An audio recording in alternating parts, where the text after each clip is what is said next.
intitulada como Mulher Cananeia. Ela se aproximou de Jesus com o coração contrito, um coração humilde. Ela necessitava de um milagre, necessitava de uma bênção. Nós vemos aqui também um comportamento da parte do Mestre, um comportamento da parte de Jesus que nos é difícil aceitar. Como o nosso Deus, Jesus Cristo, é capaz de tratar uma pessoa dessa maneira? Como o nosso Deus, Jesus Cristo, que é chamado na Bíblia de Pai de amor, como o nosso Deus, Jesus Cristo, que diz amar o próximo como a si mesmo, Ele é capaz de tratar essa mulher dessa maneira? Irmãos, tudo que Deus faz, Ele tem um propósito. Tudo que acontece debaixo do céu nessa terra acontece com a permissão de Deus. E Deus, e Jesus, Ele não faz nada que não venha a nos edificar. Amém? Havia um tempo, a Bíblia diz em Deuteronômio, capítulo 7, a palavra do Senhor diz: olha, quando vós possuirdes a terra que eu vos tenho prometido, vós tirareis o povo que habita naquele lugar. A palavra do Senhor diz: são os heteus, os jebuseus, os cananeus. E a palavra diz: olha, expulsai esse povo daquela terra, não deem as vossas filhas para os seus filhos, e não tomem as suas filhas para os vossos filhos. Ou seja, Deus estava dizendo: não façam aliança com esse povo, não façam aliança com esse povo. Durante todo o período de tempo, durante todo o tempo, o povo cananeu, ele veio caminhando ano após ano, sendo repudiado pelo povo judeu, pelo povo hebreu. Ou seja, não havia contato entre um e outro, não havia contato entre o povo de Deus e o povo cananeu. Eles eram povos intrigados, inimigos, separados. Mas Jesus veio para mudar essa história. Aleluia. Aleluia. Jesus veio para entregar uma nova história para todos aqueles que têm coração contrito, aberto, um coração disposto a seguir o Mestre, um coração disposto a se submeter. Para quem tem um coração disposto a obedecer, para quem tem um coração disposto a amar, querido, recebe milagre da parte de Deus. Aleluia. Aquela mulher tinha tudo para se afastar de Jesus. Ela tinha tudo para quê? Para correr léguas, para se distanciar do Mestre. Mas ela também tinha tudo para querer se prostrar nos pés de Cristo. Eu quero explicar para você algo nessa noite a respeito dessas características dessa mulher chamada Cananeia. Tinha tudo para se distanciar. Ou seja, a história que ela carregava em suas costas de desprezo, de rejeição. Ao ouvir falar que um homem chamado judeu está passando pela cidade, era para que ela saísse de perto. Tem pessoas, querido, que se acham autossuficientes de tal maneira que não precisam de ajuda de ninguém. Tem pessoas que não aceitam a ajuda de ninguém e que se acham não precisar de Deus. Pessoas que se intitulam como pessoas fortes, pessoas que se intitulam como pessoas inabaláveis, pessoas que se seguram nos seus bens materiais, pessoas que não querem ajuda de outrem, que se acham autossuficientes. Essas pessoas, elas de certa forma se comportam da maneira correta, por um lado. Por que é correto, pastor, pensar dessa maneira? É correto você pensar que você é forte. É correto você pensar que você é capaz. É correto você pensar que você pode, porque está escrito na palavra. Mas vamos atentar para um pequeno detalhe. A Bíblia diz que nós podemos todas as coisas naquele que nos fortalece. Aleluia! Enquanto eu estiver dizendo que eu não preciso de nada, que eu não preciso de ninguém, que eu sou perfeito, que eu sou bonzão, enquanto eu não tiver aliança com Deus verdadeiro, a Bíblia diz em João capítulo 15, sem Deus nada podeis fazer. Você pode até ser um vaso polido, você pode até ser um vaso escolhido, mas se você não tiver Deus no seu coração, você é um vaso vazio. Amém? Aquela mulher, ela poderia até se achar como uma pessoa importante, porém ela não tinha Deus no coração e ela se encontrava naquele momento vazia de tudo. Uma mulher que se encontrava ali no fundo do poço, não havia solução aparente para ela. Uma mulher que olhava para um lado e olhava para o outro e dizia: o que eu faço agora? Minha filha está doente, enferma, a minha filha está endemoniada. Eu já andei em lugares diversos e não encontrei solução para a vida da minha filha. Eu já andei em lugares diversos e não encontrei saída para o meu problema. Mas eu creio que em Deus, em Jesus, essa história pode mudar. Oh, glória, aleluia. Irmãos, muitas vezes nós não entendemos por que passamos por situações difíceis. Muitas vezes nós não entendemos por que passamos por deserto, por vale, porque passamos por situações difíceis e que se originam até na pessoa de Deus, como foi esse caso.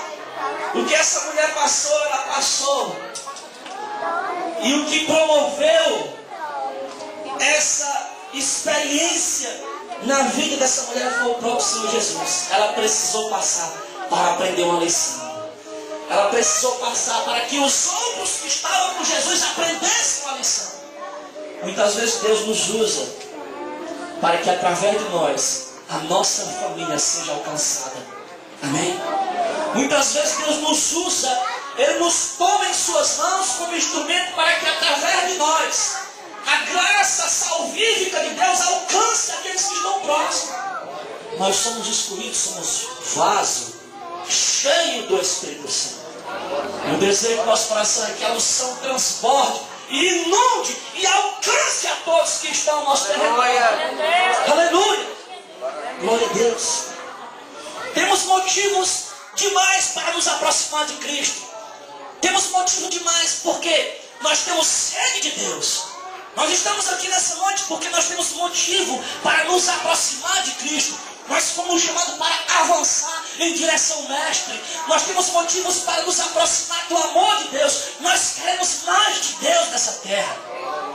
Nós não viemos para cá para sermos uma igreja fechada, para sermos uma igreja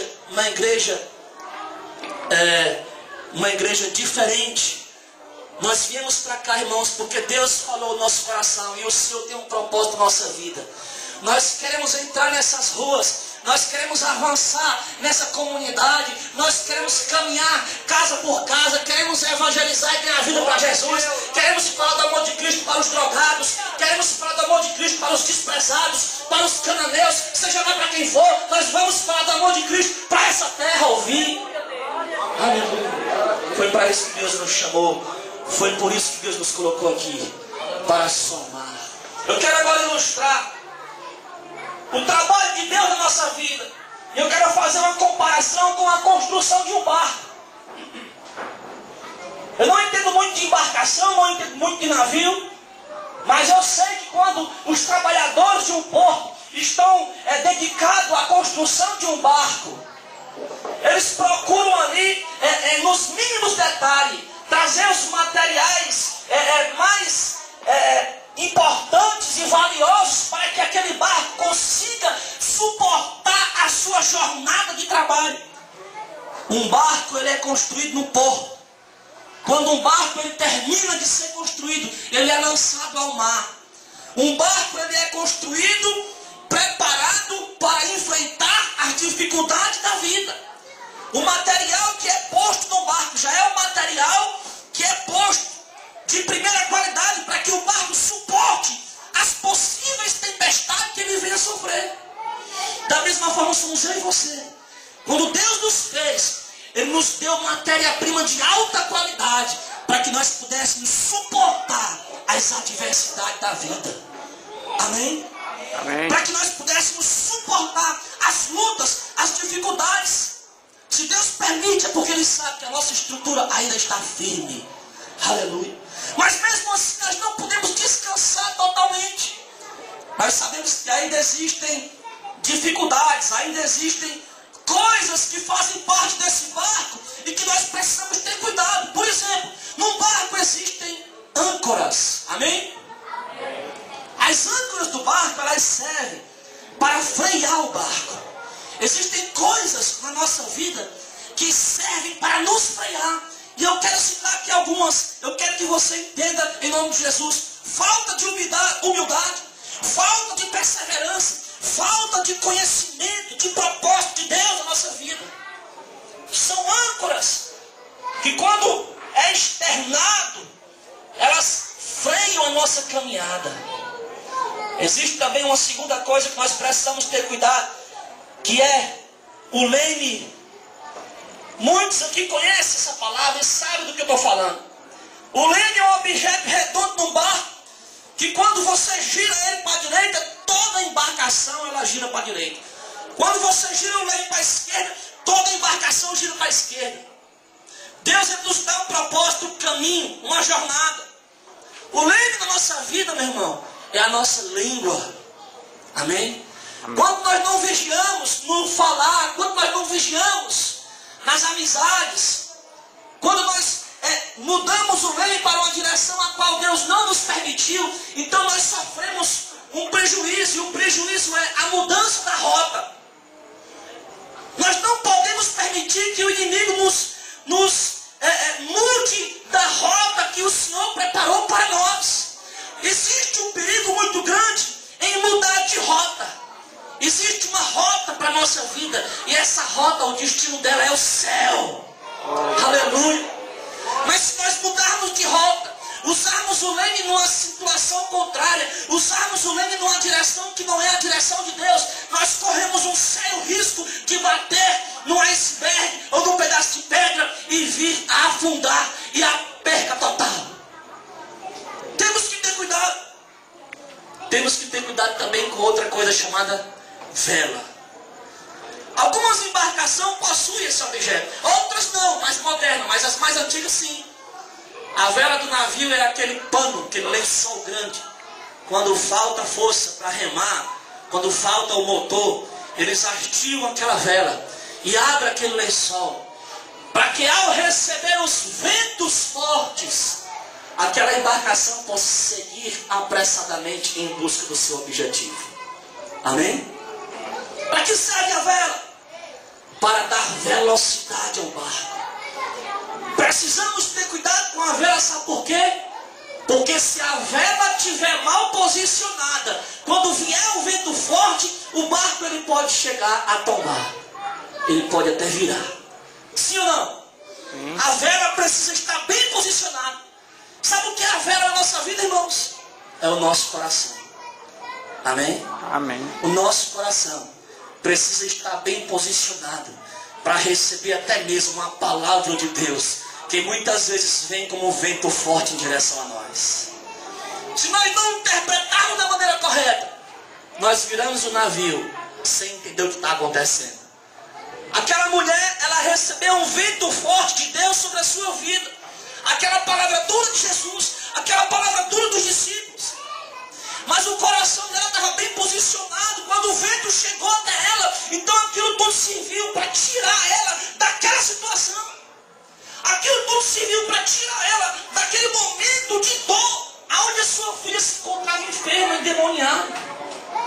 Mas se ela tivesse no primeiro momento entendido mal aquela palavra de Cristo, e tivesse virado o rosto, e tivesse virado as costas, e tivesse decidido, eu vou me embora daqui, porque esse não pode fazer nada por mim. Eu vou me embora daqui, porque esse que diz que ama todas as pessoas está demonstrando um desamor. Se ela não tivesse entendido com quem ela estava falando, ela poderia ter perdido a bênção dela. Sabe por que ela foi abençoada? Porque o coração dela estava posicionado. Aleluia!